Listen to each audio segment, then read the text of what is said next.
السلام عليكم ورحمة الله وبركاته.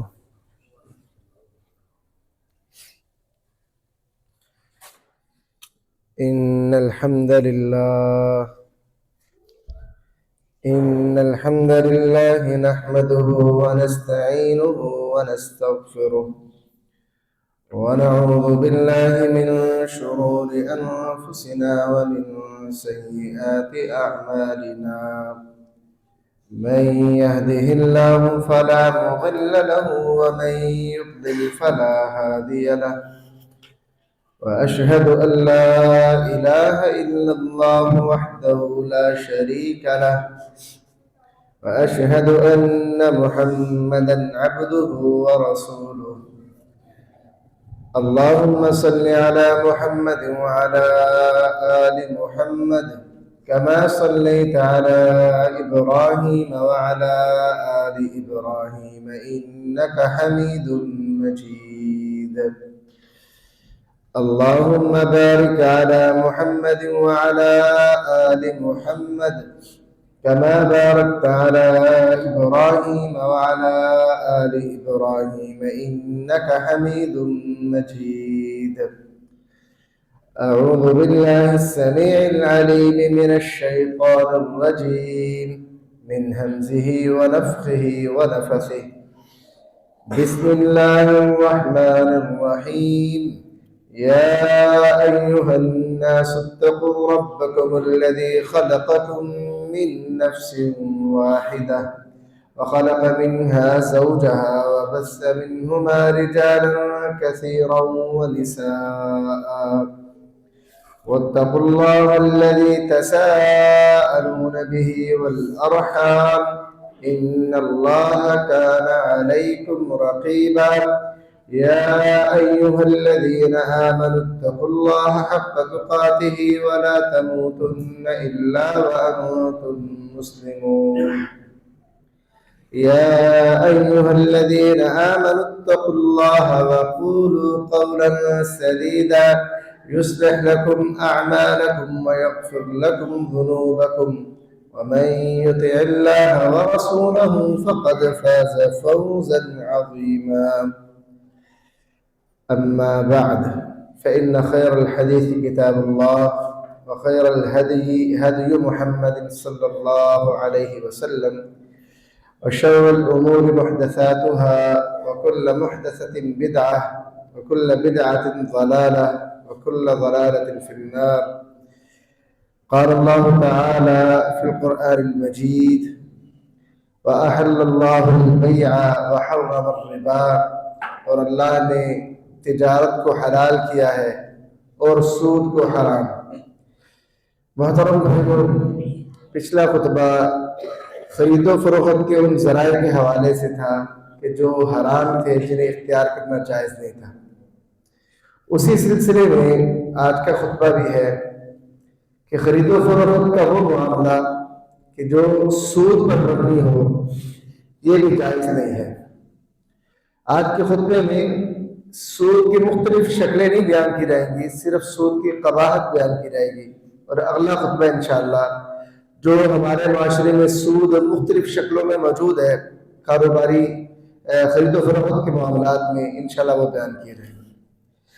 محترم بھائی، دین اسلام کے اندر جو بڑے بڑے گناہ ہیں نا، بڑے بڑے گناہ، ان میں سے ایک گناہ سود کا ہے. یہ گناہ اتنا بڑا گناہ ہے کہ اس کو ماں کے ساتھ زنا کرنے سے بھی بدتر قرار دیا گیا. اس کو 36 مرتبہ زنا کرنے سے بھی بڑھ کے قرار دیا گیا. اس کو شرک جیسے کبیرہ گناہ کے ساتھ ملا کر بیان کیا گیا. یہ کوئی معمولی گناہ نہیں ہے. اور تابعین کہا کرتے تھے کہ اگر ہم 33 مرتبہ زنا کر لینا، ہمیں یہ بات اس سے زیادہ پسند ہے کہ ہم 1 درہم سود کا کھائیں. یہ اس قدر بدترین گناہ ہے کہ جس کے اندر آج امت مسلمہ ڈوبی ہوئی ہے. اور یہودیوں نے مسلمانوں کو اپنے شکنجوں میں کسا ہوا ہے. یہ سب اٹھانے کے بھی قابل نہیں رہے. اب محترم قیامت کے دن جو سوال ہونے ہیں نا، بڑے بڑے سوال جو اللہ تعالیٰ نے آدم کے بیٹے سے کرنے ہیں وہ 5 ہیں، اور ان سوالوں کا جواب دیے بغیر بندہ قدم نہیں وہاں سے ہٹا سکے گا۔ ان میں سے ایک سوال بلکہ 2 سوال مال کے متعلق ہے۔ وعن مالہ من این اکتسبہ وفیما انفقہ، بتا بندے مال کہاں سے کمایا تھا اور کہاں پہ خرچ کیا۔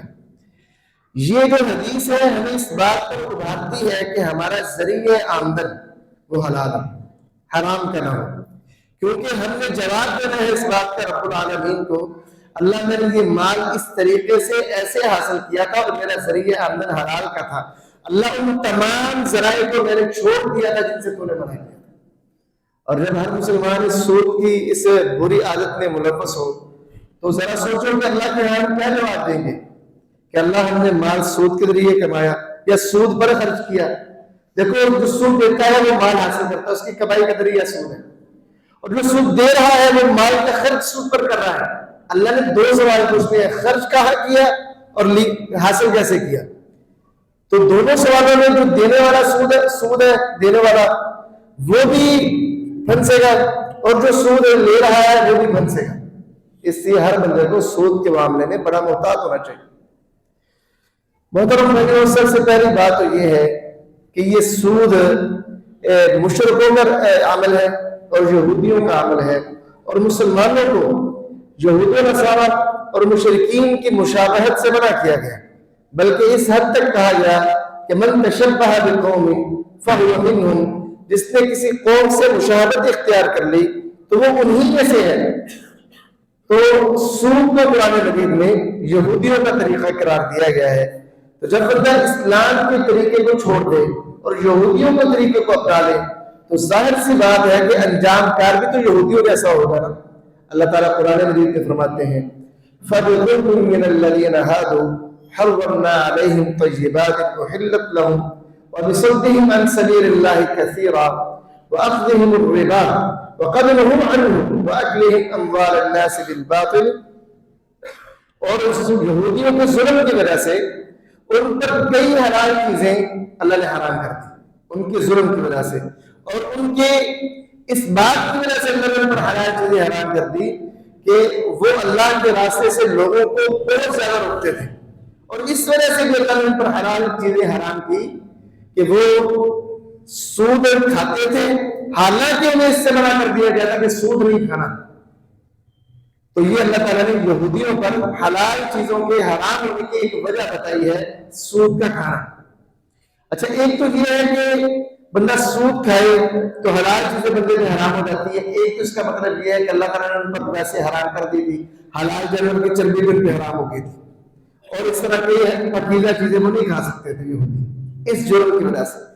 ایک مطلب آج کے دور میں یہ بھی اس کا نکلتا ہے کہ جو حلال چیزیں حرام ہو جاتی ہے نا، کہ جب بندہ سود میں پڑتا ہے وہ ایسی بہت سی چیزیں جو حرام ہوتی ہیں ان کے کھانے میں بھی لگ جاتا ہے اور حلال چیزیں اس سے دور بھاگتا ہے۔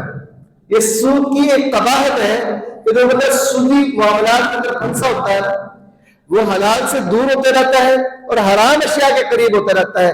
ایسا بندہ شراب پینے میں ملوث ہوگا، اور ایسی چیزیں جنہیں دین اسلام نے حرام قرار دیا ہے ان کے کھانے پینے میں ملوث ہوگا۔ اور یہودیوں پر بھی جو اللہ نے حلال چیزوں کو حرام کیا ہے اس کی بھی ایک وجہ اللہ نے سود کو قرار دیا۔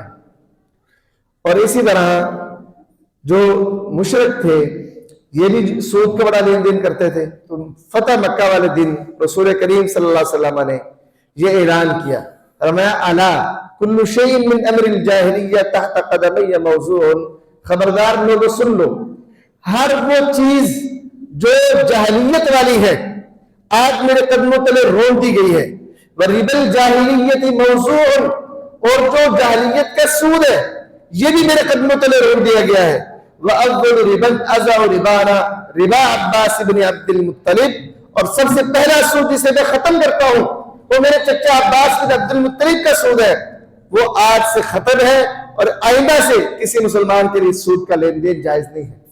یہ فتح مکہ والے دن رسول کریم نے اسے جاہلیت کی رسم قرار دیا سود کو۔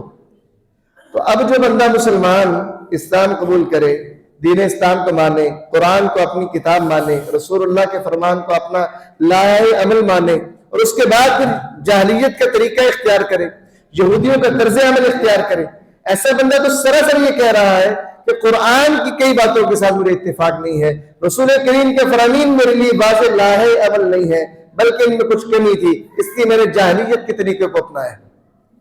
تو ایسے بندے کو سوچنا چاہیے رسول کریم کا واضح پیغام ہے کہ جس کسی نے کسی قوم سے مشابہت کی تو اسی میں سے ہے۔ تو اللہ قرآن میں سود کو یہودیوں کا طریقہ قرار دیتا ہے، اور نبی کریم صلی اللہ علیہ وسلم اپنے فرمان میں اسے مشرکوں کا طریقہ قرار دیتے ہیں۔ ہر سود کا لین دین کرنے والے بندے کو اپنا چناؤ کرنا چاہیے، کیا وہ مشرکوں کے ساتھ ملنا چاہتا ہے یا یہودیوں کے ساتھ ملنا چاہتا ہے۔ اور یہ سود کوئی ایسا معاملہ نہیں ہے کہ آپ کرتے رہو، سود کا لین دین بھی کرو، آپ کا مال بھی سودی ہو، کاروبار سودی ہو، اور آپ کا ایمان بھی محفوظ ہو۔ سود ایمان کو کھا جاتا ہے، سود ایمان کو کھا جاتا ہے۔ ایسا نہیں ہو سکتا ہے کہ بندہ سودی کاروبار بھی کرے اور ساتھ ایمان والا بھی ہو۔ اللہ تعالیٰ قرآن مجید میں فرماتے ہیں یا ایھا الذین آمنوا اتقوا اللہ وذروا ما بقی من الربا ان کنتم مؤمنین، اے ایمان والو اللہ سے ڈر جاؤ، اور سود جو باقی ہے تمہارا، جب تمہیں پتہ چل چکا ہے اس کے بعد کہ سود حرام ہے، تمہیں پتہ لگ گیا، اب اس کے بعد جو سود کا باقی ماندہ حصہ ہے اس کو چھوڑ دو، اگر مومن ہو تو، اگر مومن ہو تو باقی سود چھوڑ دو، اور اللہ سے ڈرو، باقی سود چھوڑ دو۔ اس کا کیا مطلب ہے کہ اگر مومن نہیں ہے تو ٹھیک ہے، مومن بندے کی شان نہیں ہے کہ وہ سود کا لین دین کرے، اور مومن بندہ ایسا کر نہیں سکتا۔ وما كان لمؤمن ولا مؤمنة اذا قضى الله ورسوله امرا ان يكون لهم الخيرة من امرهم، اور کسی مومن اور مومنہ عورت کے شان نہیں ہے کہ جب اللہ اور اس کے رسول کسی معاملے کا فیصلہ فرما دے تو اس کے بعد اس معاملے میں اس کا کوئی بھی اختیار ہو۔ یہ ہوتا ہی نہیں ہے کہ اللہ ایک معاملے کا فیصلہ کرے اور ایک مسلمان اس میں اپنا اختیار استعمال کرے، وہ مومن نہیں ہے۔ جب اللہ ایک معاملے کا فیصلہ فرما دے کہ یہ معاملہ اب حرام ہے، رسول کریم اس پر مہر لگا دے کہ یہ معاملہ حرام ہے، اس کے بعد مسلمان کی شان ہی نہیں ہے کہ اس معاملے میں اپنے اختیار، اپنی سوچ اور اپنی خواہش کو لے کے آئے، اور یہ مسلمان اور مومن نہیں ہے۔ بلکہ اللہ تعالیٰ نے اس کے بعد فرمایا وَمَن يَعْصِ اللَّهَ وَرَسُولَهُ فَقَدْ ضَلَّ ضَلَالًا مُبِينًا، اور جس نے اللہ اور اس کے رسول کی نافرمانی کی واضح حکم کے آ جانے کے بعد، اللہ اور اس کے رسول کے واضح فیصلے کے آ جانے کے بعد جس نے اللہ اور اس کے رسول کی نافرمانی کی تو وہ تحقیق واضح گمراہی میں ہے، اور گمراہ مومن نہیں ہوتے، گمراہ بندہ مومن نہیں ہوتا۔ تو اللہ تعالیٰ قرآن مجید میں ہمیں یہ بات سمجھاتے ہیں کہ اگر مومن ہونا تو ایمان کا تقاضا یہ ہے سود چھوڑ دو، جتنا آپ کا سود کسی کے ذمہ ہے نا، یہ نہیں کہ یہ لے لوں اس کے بعد چھوڑ دوں گا، نہیں، جتنا ہے وہیں پہ چھوڑ دو اگر مومن ہو تو۔ ہاں اگر تم مومن نہیں ہو تو پھر دیکھ لو اپنے اعمال کو، اور قیامت والے دن ان کا سامنا بھی کر لینا، اور اللہ تعالیٰ کے حضور جو سزائیں ہیں ان کو بھی سہ لینا۔ پھر محترم بھائیوں، یہ سود اتنا برا عمل ہے کہ رسول کریم صلی اللہ علیہ وسلم آپ کا یہ لقب ہے کہ رحمت للعالمین، آپ جہان والوں کے لیے ایک رحمت تھے۔ اللہ تعالیٰ نے بھی آپ کو رحیم کہا ہے قرآن مجید میں، نبی علیہ السلام کو بالمؤمنین رؤوف الرحیم، کہ آپ مومنوں پر بڑے نرم اور رحم دل ہیں۔ لیکن اس کے باوجود نبی کریم صلی اللہ علیہ وسلم نے سود خور پر لعنت بھیجی ہے، صرف سود خور پر نہیں، فرمایا لعن رسول اللہ صلی اللہ علیہ وسلم آکل الربا وموکلہ وکاتبہ وشاہدیہ وقال ہم سواء، فرمایا کہ رسول کریم نے لعنت بھیجی ہے سود کھانے والے پر، کھلانے والے پر، لکھنے والے پر، اور اس معاملے پر گواہ بننے والے پر۔ فرمایا کہ لعنت میں یہ سب برابر ہے، لعنت میں یہ سب برابر ہے۔ کہتے ہیں بینک کی نوکری کرتے ہیں، ہم کون سا سود کھاتے ہیں، ہم تو بھیا اپنی محنت کے پیسے لیتے ہیں۔ رسول کریم کیا فرمایا، کاتبہ، سود کا معاملہ لکھنے والا بھی لعنت کے مستحق ہے، برابر لعنت کے مستحق ہے۔ کہتے ہیں ہم تو بھائی نوکری کر رہے ہیں، محنت کر کے کما رہے ہیں، ہم تو سود کا لین دین نہیں کر رہے، جی ہم تو بینک کی چوکیداری کرتے ہیں۔ آپ ایک گناہ کی چوکیداری کر رہے ہیں، آپ ایک عمارت کی نہیں، ایک غلط فعل کی چوکیداری کر رہے ہو۔ جی ہم تو بس وہاں پہ لکھتے ہیں، حساب کتاب لکھتے ہیں، اور بھائی آپ ایک گناہ کو لکھ رہے ہو اور اس کے اندر معاملت پیش کر رہے ہو، مدد پیش کر رہے ہو۔ رسول کریم صلی اللہ علیہ وسلم نے فرمایا کہ سود کھانے والا، کھلانے والا، سود کے معاملے کو لکھنے والا، اس پر گواہ کرنے والے، یہ سارے لعنت کے مستحق ہیں اور برابر ہیں لعنت میں. ایسا نہیں ہے کہ لینے والا دینے والا زیادہ لعنتی ہے اور لکھنے والا اور گواہ بننے والا تھوڑے لعنتی ہیں، فرمایا برابر کے لعنتی ہیں سارے. اور دوسری حدیث کے لفظ یہ ہے آکل الربا وموکلہ وکاتبہ وشاہدہ اذا علموہ.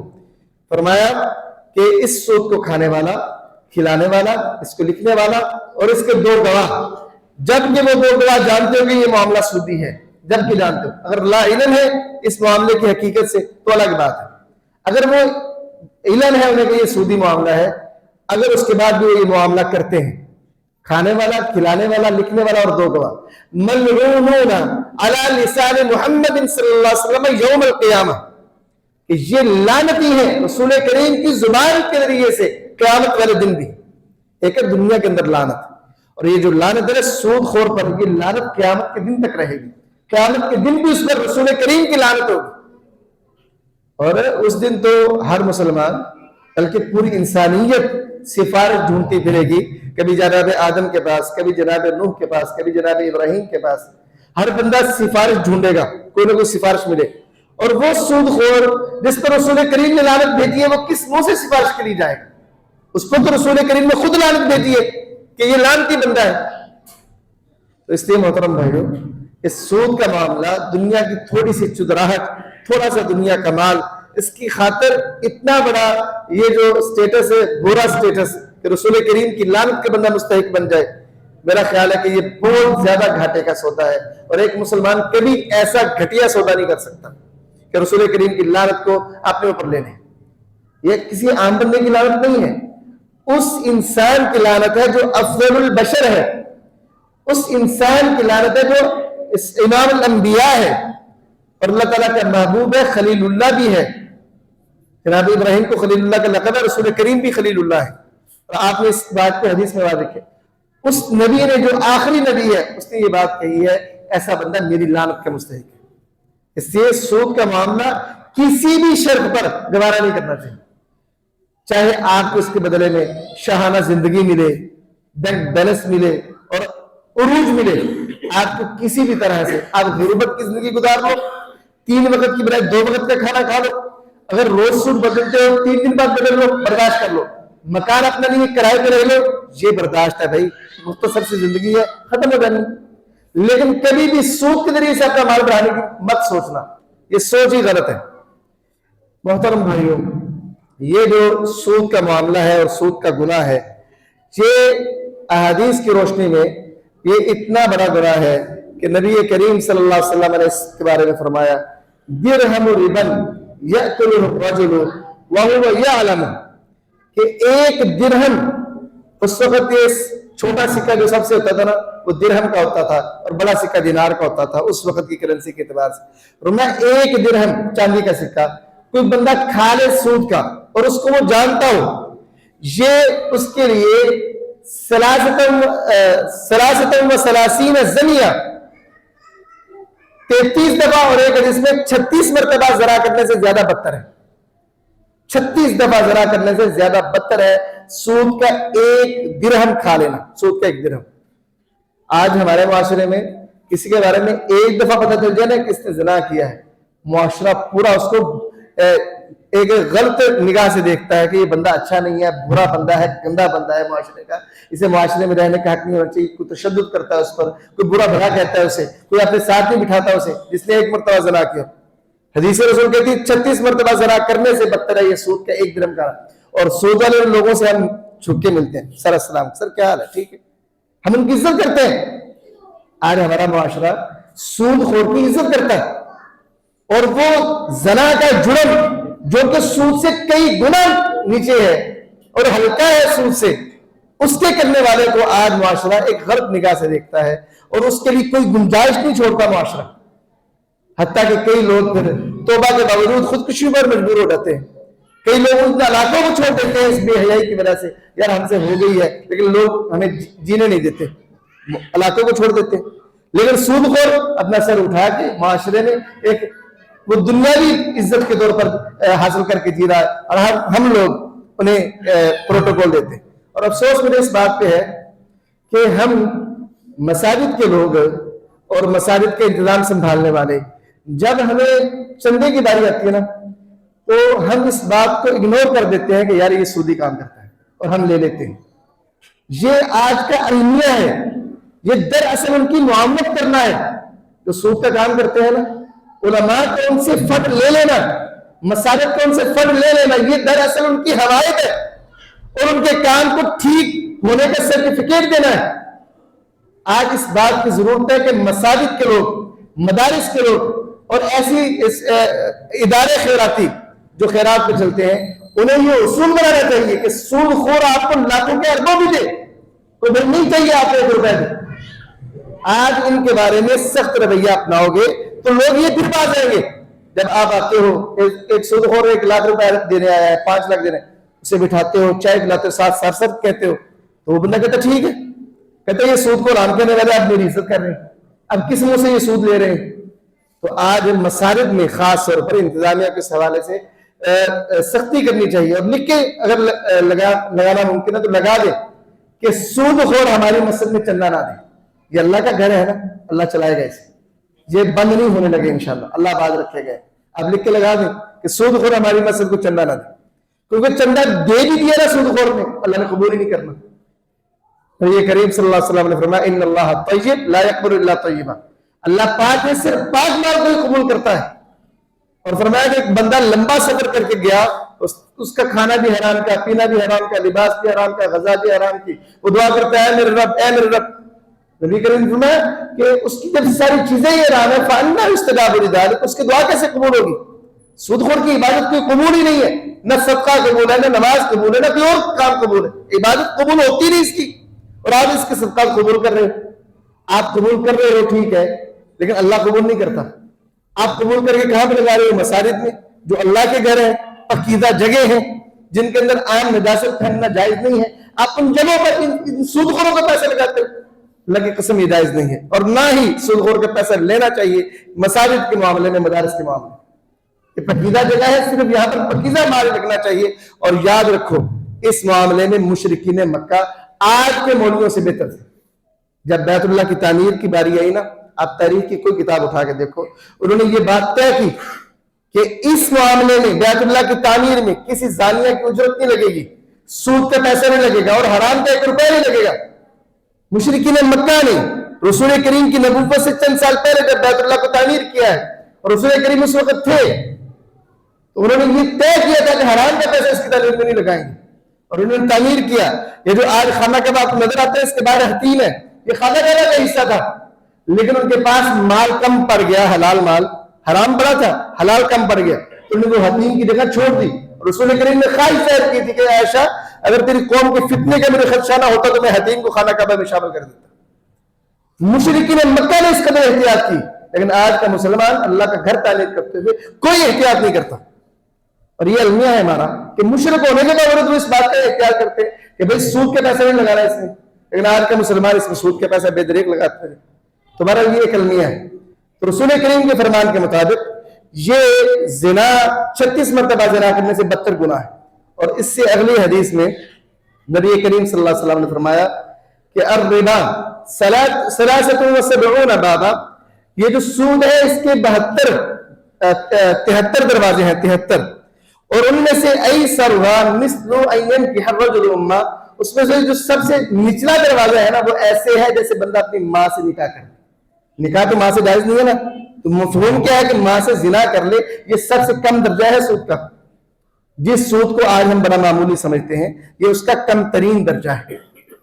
اور نبی کریم صلی اللہ علیہ وسلم نے فرمایا کہ والذی نفس محمد بیدی, اس ذات کی قسم جس کے ہاتھ میں مجھ محمد صلی اللہ علیہ وسلم کی جان ہے, کہ لیبیتن ناس من امتی, میری امت کا ایک گروہ رات گزارے گا اس حال میں, علی اشر و بطر و لعب و لہو, کہ وہ رات گزارے گے اس حالت میں کہ وہ تکبر میں, اتراتے ہوئے, گھمنڈ میں حق کا انکار کریں گے اور کھیل کود میں مشغول رہیں گے. تو فیصبحوا قردۃ و خنازیر, صبح ہوگی تو وہ ان کے اللہ چہرے بدل دے گا, وہ بندر اور خنزیر بنا دیے جائیں گے. اور ساتھ فرمایا کہ یہ جو ان پر عذاب آئے گا نا یہ کن وجوہات کی بنا پہ آئے گا. وہ رسول کریم نے وہ وجوہات بتائی, باستحلالہم المحارم, وہ اللہ کی حرام کردہ چیزوں کو حلال کر لیں گے اس رات, اور اس کے بعد اتخاذہم القینات, گانے والیوں کو لے کے آئیں گے، گانا گنوائیں گے ان سے، وَشُرْبِهِمُ الْخَمْرِ شرابیں پئیں گے رات کو، وَأَكْلِهِمُ الرِّبَا سود کھائیں گے رات کو، اور اس کے بعد فرمایا کہ وہ یہ ریشم کا لباس پہنیں گے۔ ان گناہوں کی وجہ سے رات کو وہ اس حالت میں گزاریں گے تو صبح ہوگی تو ان کے چہرے بھی بدل جائیں گے اور وہ خنزیر اور بندر کی شکل اختیار کر دیں گے۔ اور یہ اصول ہے کہ جس کا چہرہ اللہ بدلتا ہے وہ زیادہ دیر تک جس کا چہرہ بدلتا ہے زندہ نہیں رہتا، چونکہ یہ اللہ کا عذاب ہوتا ہے اور نہ اس کی نسل چلتی ہے۔ عام طور پر خیال کیا جاتا ہے نا یہ باندر بنی اسرائیل باندر بنے تو وہاں سے نسل چلی، یہ غلط خیال ہے۔ جس کو اللہ عذاب میں کوئی شکل بدلتا ہے تو وہ زیادہ دیر زندہ رہتے ہی نہیں اور اس کی نسل بھی نہیں چلتی، یہ اللہ کا ایک اصول ہے عذاب کے حوالے سے۔ تو ایسے لوگ آج دیکھ لو ہمارے معاشرے میں شراب بھی پی جاتی ہے، گانا بھی عام ہے، سود بھی کھایا جاتا ہے اور اللہ کی حرام کردہ چیزوں کو حلال بھی کر دیا گیا ہے۔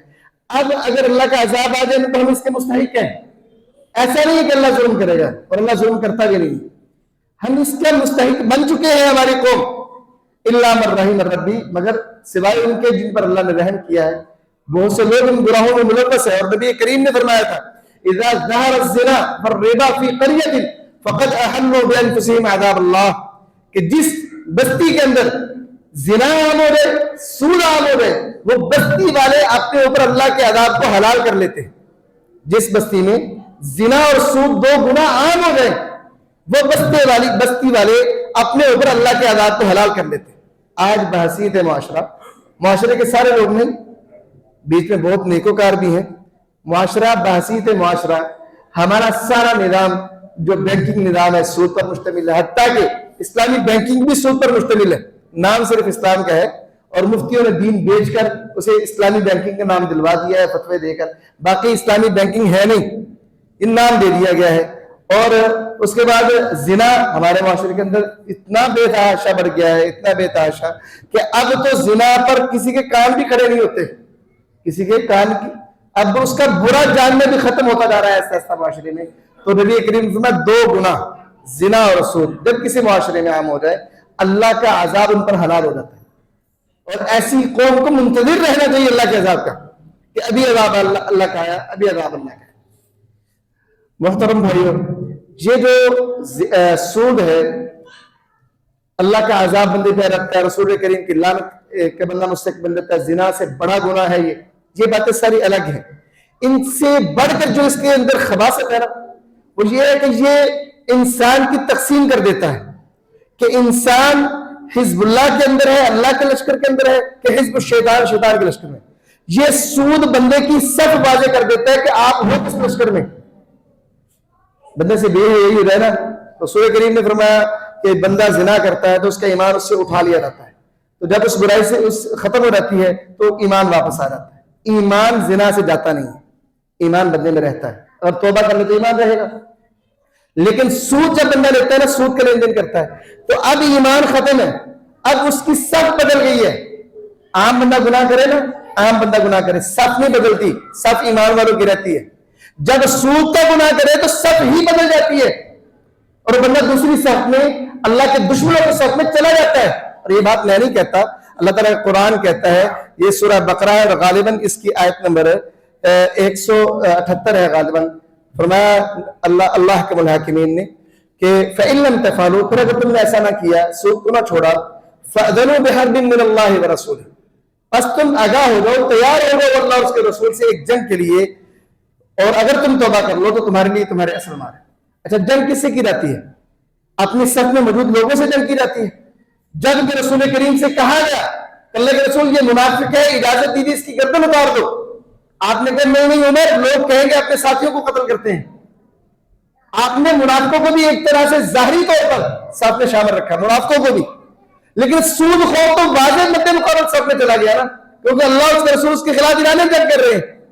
اگر تم نے ایسا نہ کیا، سود سے باز نہ آئے، بس تم تیار ہو جاؤ، اعلان سن لو اللہ اور اس کے رسول کا کہ اس کے ساتھ تمہاری جنگ ہے۔